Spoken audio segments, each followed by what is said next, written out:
Hello મિત્રો, કેમ છો? આશા કરું છું કે મારી જેમ તમે પણ તંદુરસ્ત અને મજામાં જ હશો. તો આજે આપણે ચણિયાનું કટિંગ કરતાં શીખવાનું છે. તો ચણિયાનું આપણે માપ નીચેથી ટેપ દ્વારા પણ લઈ શકાય છે, અને આપણે જેમ કે કોઈ છાપાનું કટિંગ હોય છે કે કોઈ બીજો ફર્મો હોય છે એનાથી પણ લઈ શકાય છે. તો આપણે અહીંયા ટેપથી લેવાનું છે માપ. તો આવી રીતે આપણે માપ લઈશું. પેપર કટિંગથી પણ તમે જોઈ શકો છો કે કેવી રીતે માપ લેવું એ.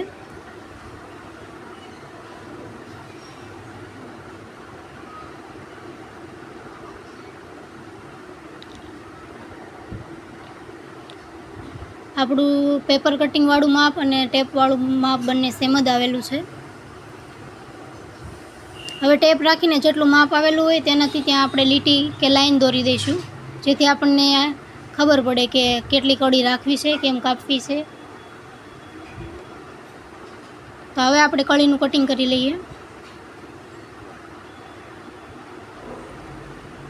અને મિત્રો, કળીનું કટિંગ કર્યા પછી એની માપ નહીં લેવું હોય તો પણ ચાલશે, અને જે આપણે કળીનું કટિંગ કર્યું હોય એ જ માપ આપણે ઉપરથી લઈ અને કળીનું કટિંગ કરતું જવાનું. આપણું કાપડ બહુ બધી વાર ખરાબ ન જાય, બગડે નહીં, એટલા માટે આપણે એક કળી ઊભી અને એક કળી આડી એવી રીતે કટિંગ કરીએ એટલે કાપડ પણ નહીં બગડે અને વ્યવસ્થિત કળી પણ કટિંગ થઈ જાય. તો તમે જોઈ શકો છો કે આપણે કેવી રીતે આડી ઊભી કળી રાખીને કટિંગ કર્યું. આવી રીતે કળીનું કટિંગ કરી લેવાનું. પછી બધી કળી કટિંગ કરીને જોઈ લેવાનું કે કળી કટિંગ થઈ બરોબર થઈ છે ને, માપ બરોબર આવેલું છે ને. એ માપ પરથી આપણે અસ્તરનું કટિંગ કરવામાં રહેશે.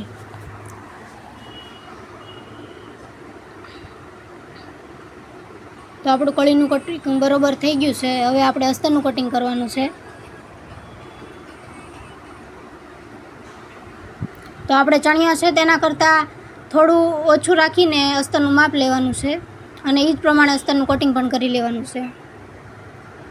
તો મિત્રો, આપણું અસ્તરનું કટિંગ થઈ ગયું છે, તમે જોઈ શકો છો.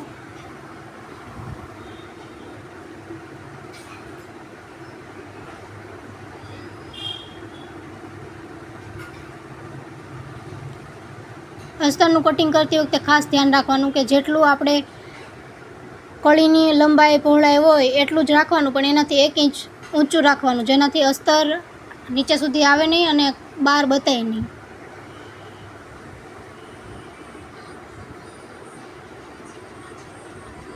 હવે મિત્રો, આપણે કમરના નેફાનું કટિંગ કરવાનું છે. કમરનો નેફો બહુ બધી વાર 28-30 જેટલી કમર રાખવી હોય એટલી રાખવાની, અને બહુ બધી વાર રેડીમેડ તૈયાર કરતા હોય તો કમર 1 થી 2 ઇંચ વધારે જ રાખવાની, જેનાથી બહુ બધા લોકોને કમરે ફિટ આવી જાય. તો આપણું આ નેફાનું કટિંગ થઈ રહ્યું છે.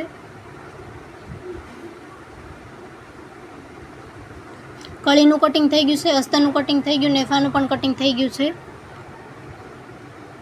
તો હવે મિત્રો, આપણે એને સિલાઈ કામથી જોઈન્ટ કરીને જે સિલાઈ કરવાનું ચાલુ કરી દઈશું.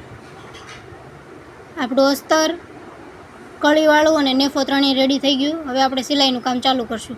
તો સિલાઈનું કામ ચાલુ કરતી વખતે મિત્રો, જે આપણે કળીનું કટિંગ કરેલું છે એ બધી કળીને આપણે જોઈન્ટ કરતી જવાની છે. જેમ કે બહુ બધી વાર 10 કળીનો, 12 કળીનો, 15 કળીનો જો ઘેર એવી રીતે આપણે ચણિયો કરવાનો હોય છે. તો આપણે અત્યારે 12 કળી સુધીનો ચણિયો રાખેલો છે, અને 12 કળી આવી રીતે જોઈન્ટ કરી દેવાની છે. ખાસ ધ્યાન રાખવાનું કે ઊંધા સીતું કાપડ નહીં થાય. હંમેશા બંને ઊંધું સીતું રાખીને સિલાઈ કરવાની, જેનાથી આપણું ઉપરનું કાપડ એકદમ સેમ આવી જાય. તો તમે જોઈ શકો છો મિત્રો, આપણી સિલાઈ થાય છે. આવી રીતે બધી 10-10 કે 12-12 કે 15-15 જેટલી કળીનો આપણે ચણિયો રાખવો એ બધી કળીનો કટિંગ કરવાનું, અને આવી રીતે સિલાઈ પણ કરી દેવાની.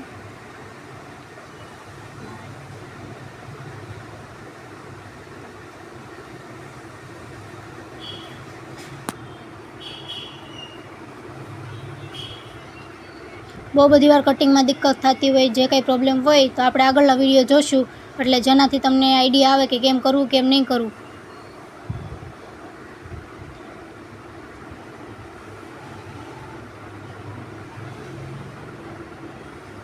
આપણી કળી જોઈન્ટ થઈ ગઈ મિત્રો. હવે આપણે તેને અસ્તર ચડાવી દઈશું.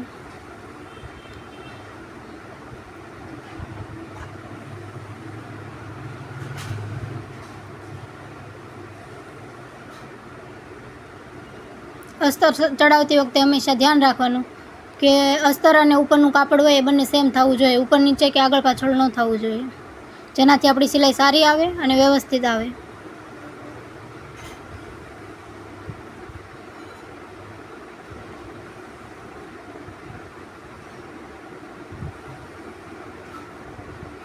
બહુ બધી વાર સિલાઈમાં દિક્કત થતી હોય કે સિલાઈ નહીં આવતી હોય કે કાપડમાં પ્રોબ્લેમ હોય.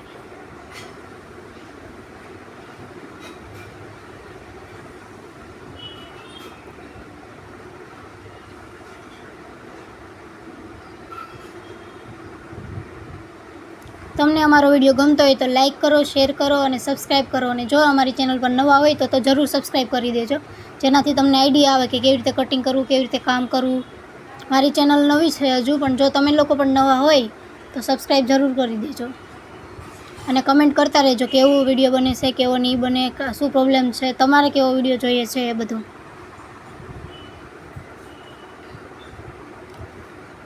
તમે જોઈ શકો છો મિત્રો, આપણું અસ્તર અને કળી બંને તૈયાર થઈ ચૂક્યું છે.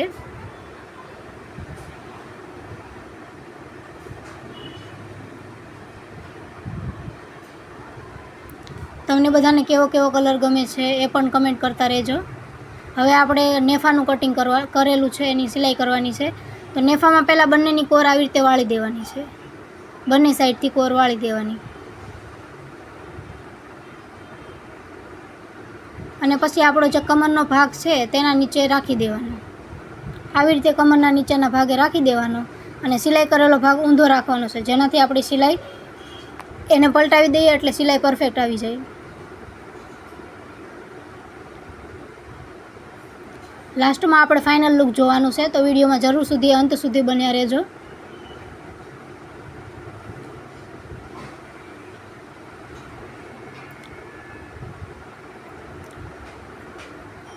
નીચેનું અસ્તર હોય એ આપણે નેફો જોઈન્ટ કરતા હોય તો નીચેનું કાપડ કે અસ્તર હોય એને નથી ખેંચવાનું, ઉપરના ખેંચતું જવાનું છે, જેનાથી આપણે કે નીચેનું ફિનિશિંગ નહીં વિખાય અને ઉપર સિલાઈ પરફેક્ટ આવે એ માટે.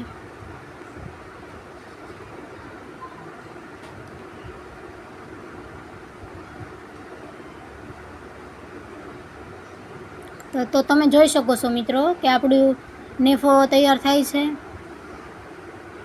અને તમને લોકોને જેમાં તકલીફ થતી હોય એ મને કમેન્ટ કરીને કહેજો, જેના પર એ વિડીયો હું બનાવી શકું.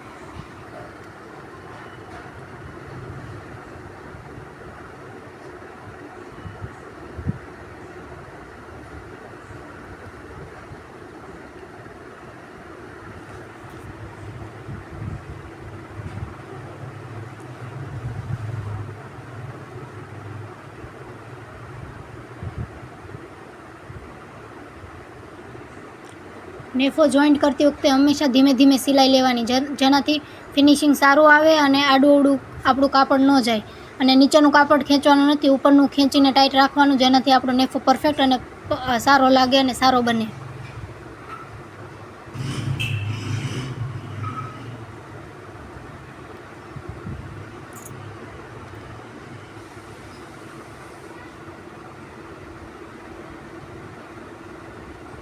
તો મિત્રો નીચેનો ભાગ જોઈન્ટ થઈ ગયો છે. હવે ઉપરના ભાગને ઉપરથી નીચેનો ભાગ છે ને ઉપર ખેંચી અને વાળી અને આપણે આવી રીતે જેવી રીતે હું કરું છું એવી રીતે કરવાનું છે, એટલે આપણું અસ્તર બતાવી નહીં ને નેફો પરફેક્ટ થઈ જાય. આપણે આ લાઈન કરીએ છીએ એ ચણિયાના નીચેના ડિઝાઇન માટે કરવાની છે, બોર્ડર માટે. ચણિયામાં જે કાંઈ દિક્કત આવતી હોય, કાંઈ પ્રોબ્લેમ હોય તો કહેજો. અને જે આપણે લાઈન કરી હતી આપણે કાંગરીવાળી, એ આપણે ચણિયાની કોર ઉપર ચડાવી દઈશું, જેનાથી એનું ફિનિશિંગ સારું આવે અને આપણો ફેન્સી અને ડિઝાઇનર ચણિયો થઈ જાય. તો તમે જોઈ શકો છો મિત્રો, આપણા ચણિયામાં લુક આવી રહ્યું છે. હવે આપણે દોરી બનાવવાની છે, કમરની નેફાની ને બ્લાઉઝના પાછળની, પણ આપણે કમરના નેફાની દોરી છે. તો તમે જોઈ શકો છો કે કેવી રીતે બને. અને બહુ બધા લોકોને તો દોરી બનાવતા આવડતી જ હોય છે. તો હવે આપણે બ્લાઉઝ કટિંગ કરવાનું છે મિત્રો. બ્લાઉઝમાં મેં પહેલાં ફરમો બનાવી લીધેલો છે, તો એ ફરમા પરથી આપણે અસ્તરનું કટિંગ કરી લઈશું. અને અસ્તરનું કટિંગ કેવી રીતે કરવું, એનું માપ કેવી રીતે હોય એ અલગથી હું વિડીયો નાખી દેવાની છું. તમે મારી ચેનલમાં જોઈ શકો છો કે કેવા કેવા વિડીયો છે, અને ચેનલ સબસ્ક્રાઈબ પણ કરી શકો છો. કાંઈ પ્રોબ્લેમ હોય તો કમેન્ટ કરીને કહી શકો છો, જેનાથી હું તમારો વિડીયો કે કાંઈ પ્રશ્ન હોય એ વિડીયોમાં સોલ્વ કરી શકું.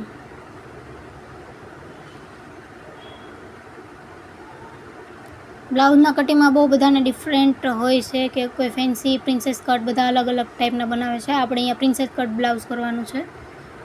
તો આ આપણું અસ્તરનું કટિંગ થાય છે. અસ્તરનું કટિંગ થઈ જાય પછી મેન કાપડનું કટિંગ કરી લેવાનું.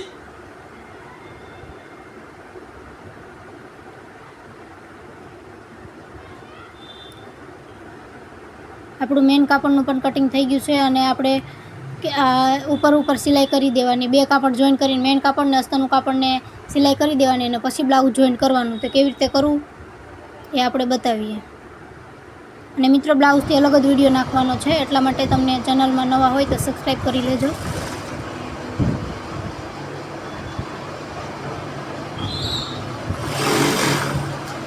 આખા ચણિયા ચોળી બનાવવાના હતા, એટલે વિડીયોમાં પરફેક્શન બધું કે એકથી એક બ્લાઉઝમાં નહીં આવી શક્યું, એટલે બ્લાઉઝથી અલગ જ વિડીયો નાખી દેવાની છું. તો આ આપણું બ્લાઉઝ તૈયાર થઈ ગયું છે. તમે જોઈ શકો છો ગળું કેવું છે, ફિનિશિંગ કેવું છે, તેના દોરીનું લટકણ જોઈ શકો છો.